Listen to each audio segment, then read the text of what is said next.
Hi friends, Tiffany here. Welcome to my quilting life. Today we are going to load Minky on the long arm frame as the backing to a quilt for a client. Minky is hard to work with. I mean, it's not like totally hard that you can't do it because it can be done, and it's been done here. But it is a little bit of a pain in the rear. First off, there's one thing about Minky. When you have a ton of it like this, it's heavy. I mean, this is like a newborn baby heavy right here in my hands. There is a lot of it here. This stuff picks up everything. So if you have little threads on the floor or anything, it'll pick it all up. It's like a mop. It'll clean your house. So you definitely don't want it to run on the floor before, during, or after the whole loading it on your long arm process, because then you're going to be plucking all of those threads and whatever else it picks up away. So you got to try to keep this off the floor as best as possible. Second thing, it sheds. It sheds so bad that even just placing it here, I have this brown stuff all over, and I know you can't see it from there. So let's zoom in.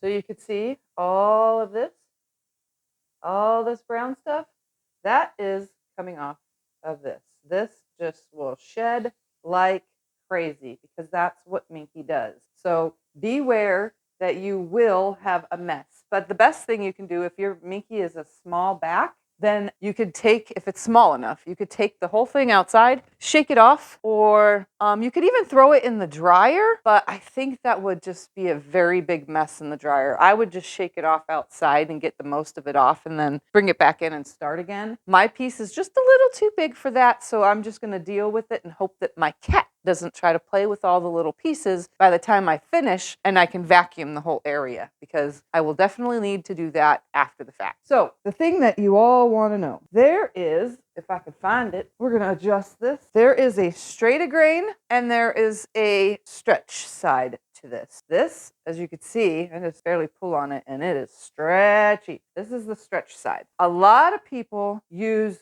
the stretch side to load. I do too. But you could also load from the non-stretch side. Can't stretch it. This is the non-stretch. So this is the side with the selvage. A lot of people load the selvage on the top and the bottom leaders so that they have something straight to pin or clip or zip or whatever they use, whatever your method of loading is, they have that. They have the nice straight seam, edge, whatever, to load it with. I am actually going to load it by the stretchy side because the last time I used Minky, and this is for all the times that I've ever done it, but the last time I really had a lot of sagging by letting it set, the straight grain being on the top and bottom and the stretch going down the side. I had so much sagging that even my clips on the side mount, that hold everything nice and taut, those clamps were just sagging down no matter how much I tightened them. So this time I'm going to go with loading the stretch with my thread snappers to load it. I'm going to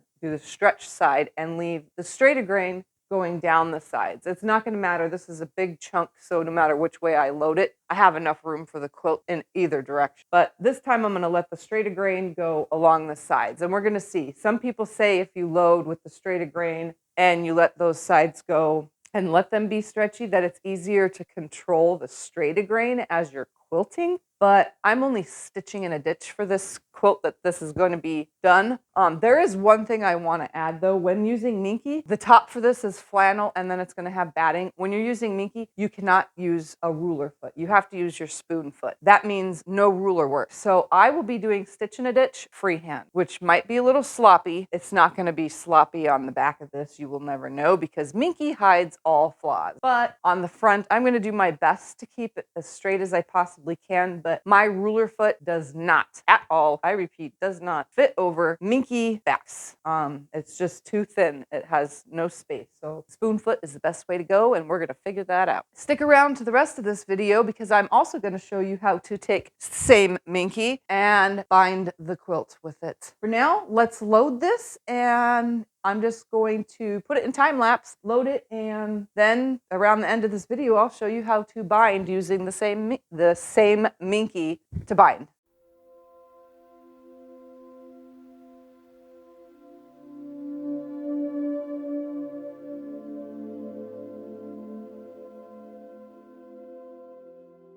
All right, that was a fail. Not only is it not loading straight, even though I have the straight of grain on the sides, the middle was bunching at the seam right here. As you can see, there's a seam that runs along the center of this.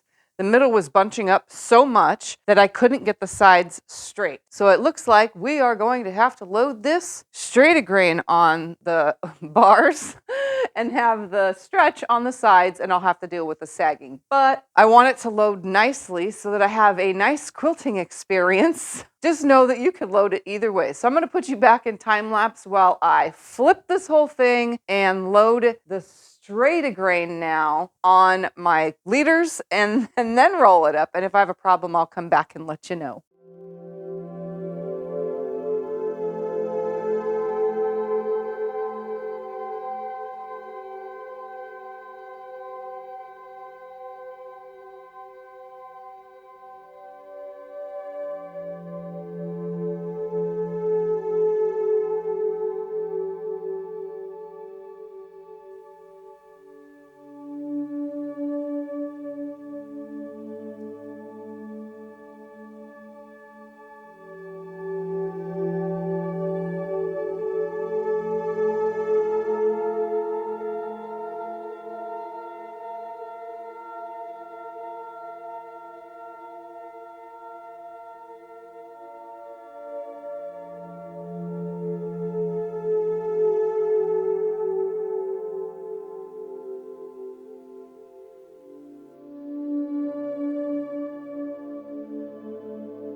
So the next step, now that I've quilted it, I spared you guys all that lengthy quilting, is to take this big heavy thing, and it's going to be hard to keep it off the floor from picking up threads off the floor in my room, but I'm going to do my best. This thing weighs a ton. I don't want to say I don't suggest it, but for somebody who is limited on the things that you can carry, I would say don't use Minky with 80-20 batting and a flannel top.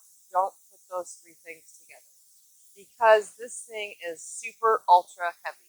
And when I say ultra heavy, it's probably like 24 pounds. That's how heavy it is. It really does weigh a lot for a quilt. But my clients choose what they want, obviously, within reason. So the next step is to trim away the excess Minky. This is the part that's going to make an enormous mess in my room, but that's okay. That's what exactly it's for. But I'm not going to trim it just any which way. This needs to be trimmed a specific way because I am using the backing, which is the Minky, as the binding. So I'm just going to allow it to fall on the floor, and that's just what I'm going to have to allow here. This thing is going to be quite heavy. And what I'm going to do, I know you guys aren't close enough to see, but I'm just going to explain it the best I can because it's going to be hard to have you anywhere close to this when I do this. I'm going to cut away this excess batting as well, but I'm going to do that after I cut away the Minky. What I need to do is take a ruler, and I'm going to use my 60 millimeter cutter here. And what I'm going to do is line my ruler up with the quilt 1.5 inches from the edge of the quilt. Now this edge of this quilt is not straight, so I'm just going to do my best to have 1.5 inches all the way around. So I'm literally 1.5 inches away. I need that 1.5 inches because I'm rolling this over as binding. So I'm just going to line it up right here and do the best that I can. And like I said, I'm going to be making quite the mess. And I'm just going to 1.5 inches away from the edge of the quilt. So I'm not cutting the edge of the quilt, I'm cutting 1.5 inches away. And then I'm just going to adjust. And like I said, this Minky is going to get everywhere.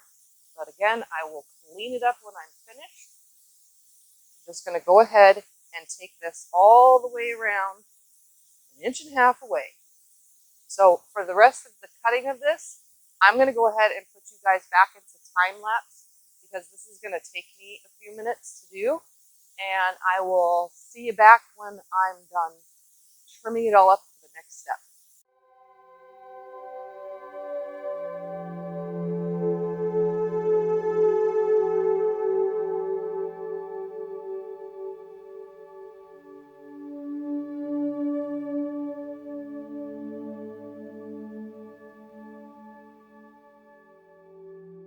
All right, so this next step might seem a bit confusing to you, but I've done this before. Don't freak out. So here's the corner. We're going to start with one corner, and there is a tool. I don't have it. I do have a binding tool, but that's not going to work for what I'm doing here. I'm essentially going to get rid of this corner so that I can have mitered corners. So what I need to do, and this is going to be so heavy, but we're going to do it, hoping you see everything in camera, is I'm going to flip this like this. Oops, I have a little bit more of the quilt. I'm going to flip it on its corner like this, just like this, onto itself. Okay? And this is 1.5 inches, by the way, away from the quilt. And I'm going to be doing the same procedure on all 4 corners so that I have a mitered corner. And what I'm going to do is pause you for 2 seconds, grab some pins, and I'm going to pin this beast like this, stay, and just so that it stays.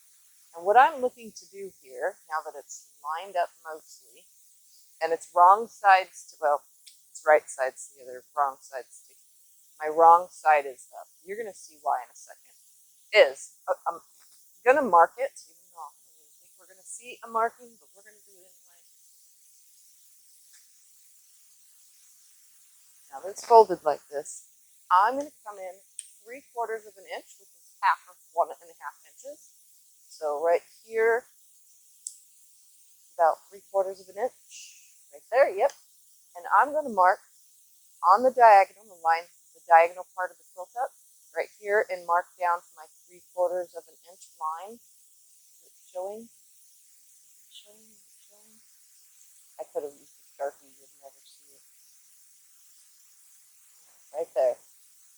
So 3/4 of an inch. So I'm going to sew from that corner to the end of that mark, which is 3/4 of an inch. So you can see. So I'm not going to mind my pins because they're not in my way. And I'm going to sew from right here to right there. That's it. So let's go to the machine. And I do have to say, all this is going to be sewn with a matching threads. Pick it up, bring it close to me, probably blocking the camera. And again, I'm just going to sew right up here from this corner to the tip of that line. And don't worry about the batting, it won't be in the way. I just cut it away mostly. So I'm going to stitch to there and back. Break thread. So now it's stitched right there. And then I'm going to go ahead and pull these pins out. We're going to go back over to the table. Now back at the table. And what I'm going to do is I'm going to cut about 1/4 inch away from that. So about right there. And then I'm going to flip it over like this. And you can see I will have my mitered corner, but this 3/4 of an inch is opened up so that I could fold all this under this, both sides, because I'm going to be, let's lay this flat so you can see. We're going to be folding it up once, and don't worry, your batting, as long as your batting isn't the same length as this. We're going to come up to it, to the edge, and then fold it over. So when I come up here to this corner, just like this, flips, here, here, I need this, better.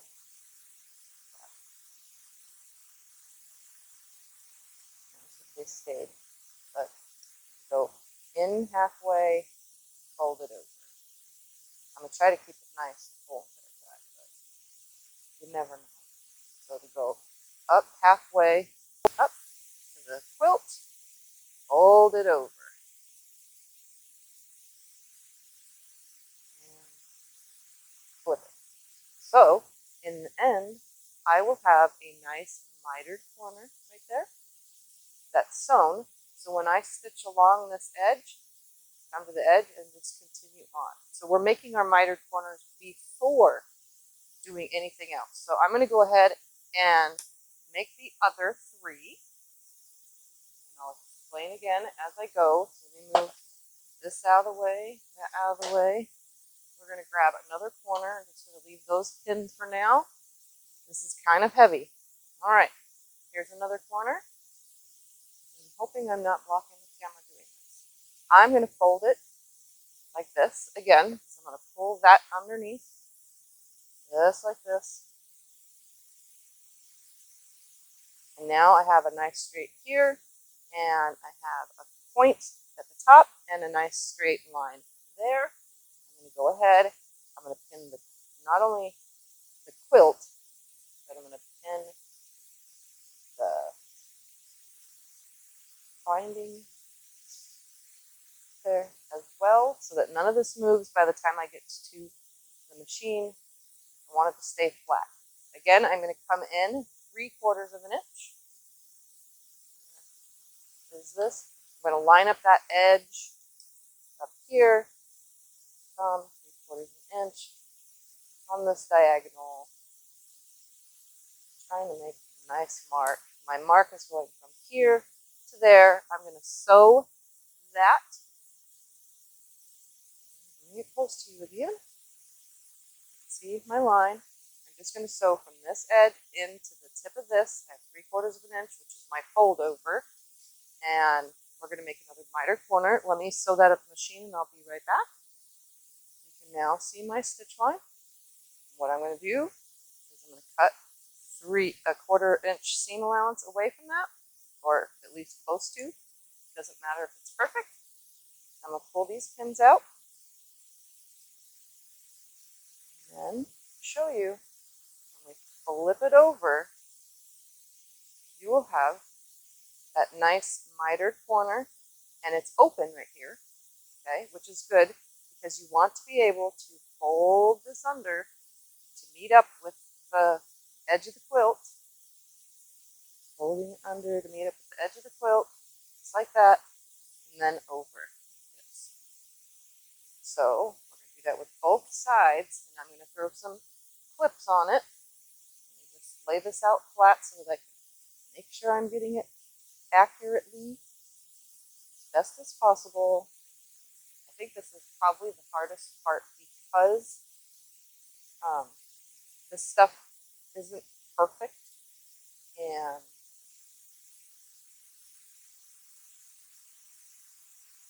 that I am going around batting too because there's no way to get that batting super close. But that's okay. It's not going to be in my way when I stitch everything down. So again, I'm just folding it up to the edge of it to the edge of the quilt, and then folding it over.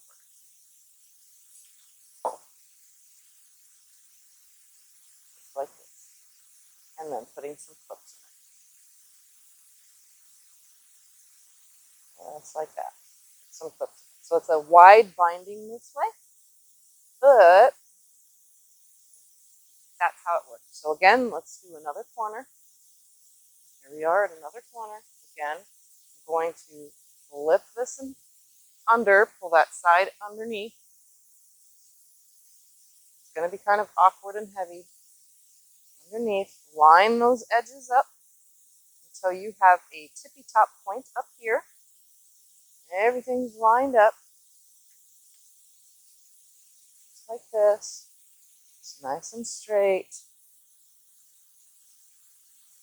And then I'm going to throw some pins and temporarily hold this half.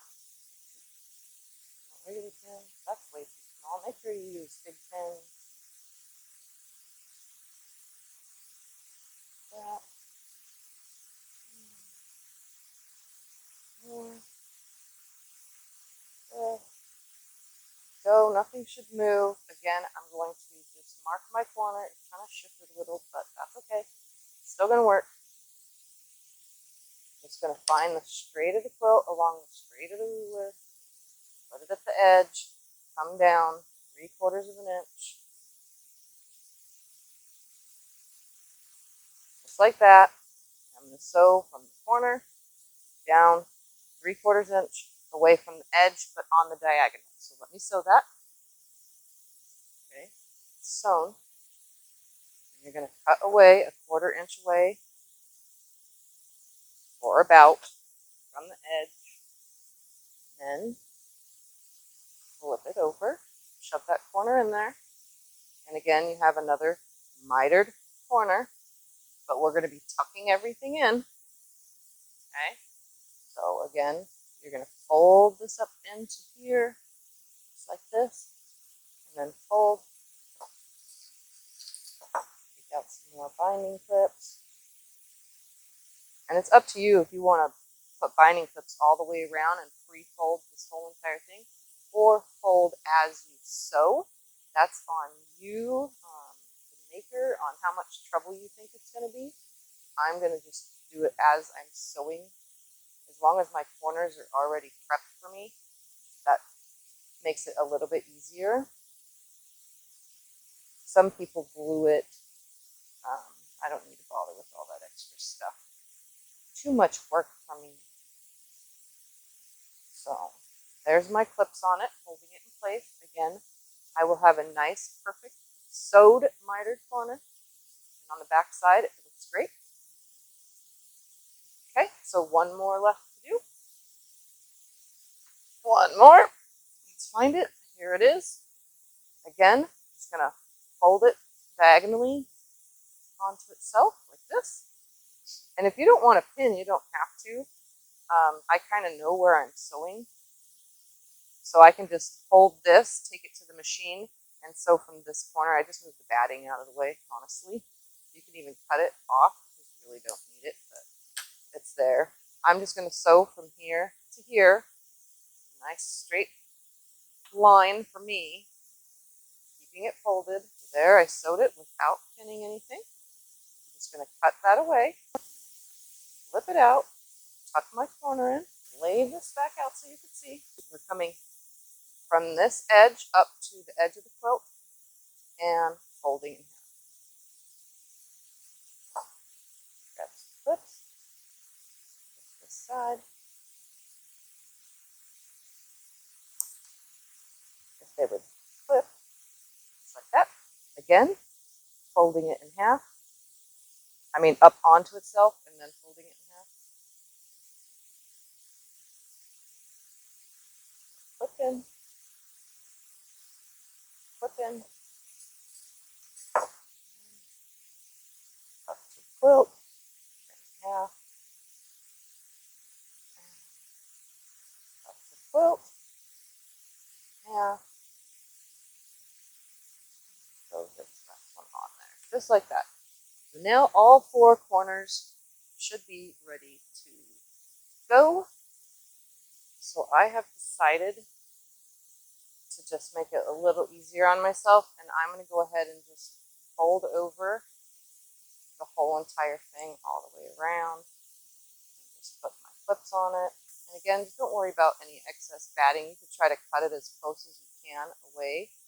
But that was as close as I could get it without making an even bigger disaster.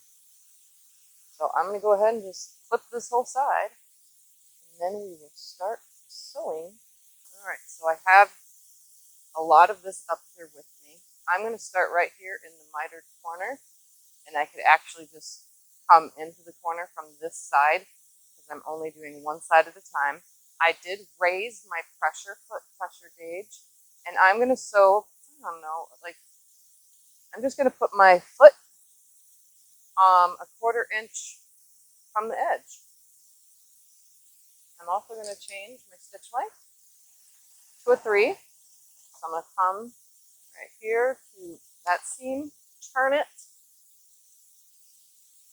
I'm going to leave my tail so I know where I started on this darn thing.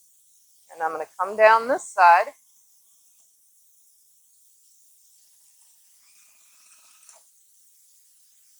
Pulling my clips off as I go.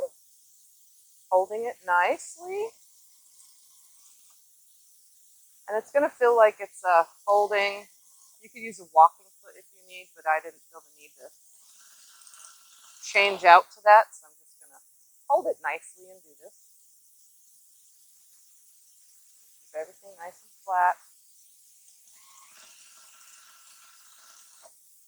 And you can see, I'm going to bring it close now, that it's stitched it down. There's a little lip, but it's so furry that you won't even know. So again, that's my starting point. So when I get down to the other corner, I'll clip that whole side and then continue on, clipping each and every side as I come to them. So I will just hold this as straight as I possibly can and sew it.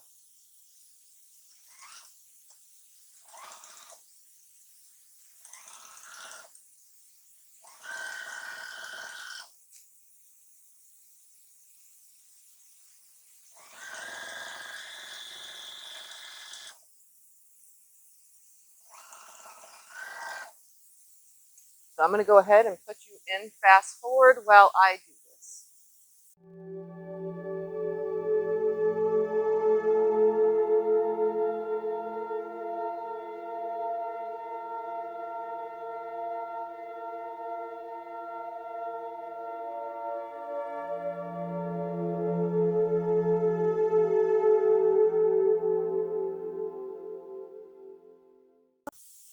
So now that I have it all sewn on, my last and final thing that I need to do is go through and make sure that it's all sewn properly, which it is, but I always make sure because it's appliance and I definitely don't want to mess that up.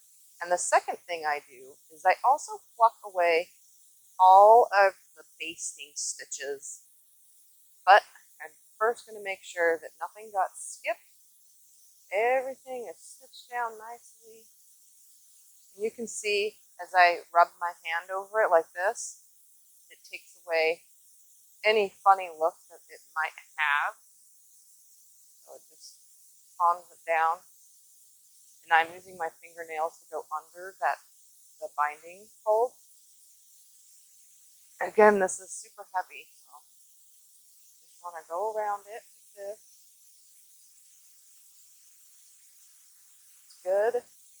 And so you can see, wiping it like this gets rid of that stitch line. It's not so prominent when you do that. Once it's washed, it's not going to matter. So going through it, I didn't miss anything. Nothing is lifting up. And that's it. Here I am at the beginning again. So here is the client's quilt with the binding from the Minky back. So you can see it ends really nicely right here. I will hang it up if my hanging thing will allow this kind of weight. I will get a full shot when I'm finished plucking away all of the basting stitches because I can get my fingernails underneath them. So I'm just going to get those gone and thank you for watching and enjoy the last of this video. Bye!